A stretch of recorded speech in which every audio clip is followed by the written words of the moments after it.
आज का दिन आप सभी के लिए मंगलमय हो। आज मैं मार्गशीर्ष मास की कथा का 22वां अध्याय सुनाने वाला हूँ। सौनक जी ने बड़े ही आदर और उत्सुकता से उग्र सर्वा जी से प्रश्न किया, भगवान, देवताओं और असुरों ने अमृत मंथन क्यों किया और इस मंथन के दौरान उच्चैः श्रवा घोड़ा किस प्रकार प्रकट हुआ? यह सुनकर उग्र सर्वा जी एक गहरी सांस लेते हुए बोले, सौनक और ऋषिगण, यह कथा परम अद्भुत है। सुनो, मेरु पर्वत जो स्वर्ण जैसी चमक और अलौकिक तेज से युक्त है, उसकी ऊंची चोटियां सूर्य की प्रभा को भी फीका कर देती है। वहीं इन देवताओं ने अमृत के लिए सलाह की। भगवान नारायण ने देवताओं से कहा, यदि देव और असुर मिलकर समुद्र मंथन करेंगे तो अमृत प्राप्त होगा। यही कल्याण का मार्ग है। देवताओं ने भगवान के इस परामर्श को सहर्ष स्वीकार किया और मंदराचल पर्वत को मथानी बनाने का निर्णय लिया। लेकिन समस्या तब आई जब देवताओं ने पूरी शक्ति लगाई, पर वह पर्वत टस से मस नहीं हुआ। थक हार कर वे भगवान विष्णु और ब्रह्मा जी के पास गए और करुण स्वर में प्रार्थना की, हे प्रभु, हमारी सहायता कीजिए, मंदराचल को उखाड़ने का उपाय बताइए। भगवान मुस्कुराए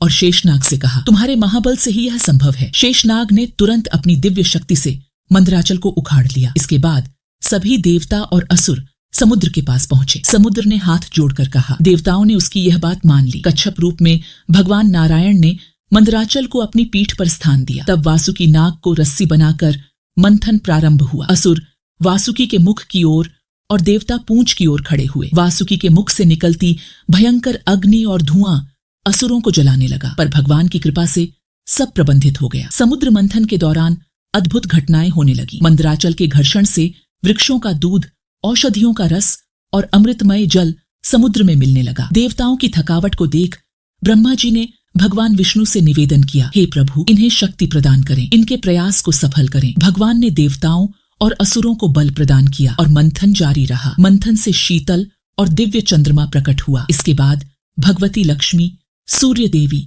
और उच्चैः श्रवा घोड़ा प्रकट हुए। फिर कालकूट विष निकला, जिसकी तीव्र गंध से सब व्याकुल हो उठे। तब भगवान शंकर ने उसे अपने कंठ में धारण किया और नीलकंठ कहलाए। इसके बाद मोहिनी रूप धारण कर भगवान विष्णु ने अमृत को सुरक्षित किया। राहु ने छल से अमृत पीने का प्रयास किया, परंतु सूर्य और चंद्रमा ने उसकी पहचान बता दी। भगवान विष्णु ने अपने चक्र से राहु का सिर काट दिया। आखिरकार देवताओं ने अमृत प्राप्त किया। असुरों को पराजित कर देवताओं ने विजय प्राप्त की। मंदराचल को सम्मान पूर्वक उसके स्थान पर वापस रखा गया। उग्र सर्वाजी बोले, सौनक आर्षि, यह कथा जिसने सुनी उसका इस लोक में भी कल्याण होता है और परलोक भी सुधरता है। तो इसी के साथ यह अध्याय समाप्त होता है। अगले अध्याय की कथा के लिए हमारे चैनल को सब्सक्राइब करें और इसे अपने प्रियजनों के साथ साझा करें।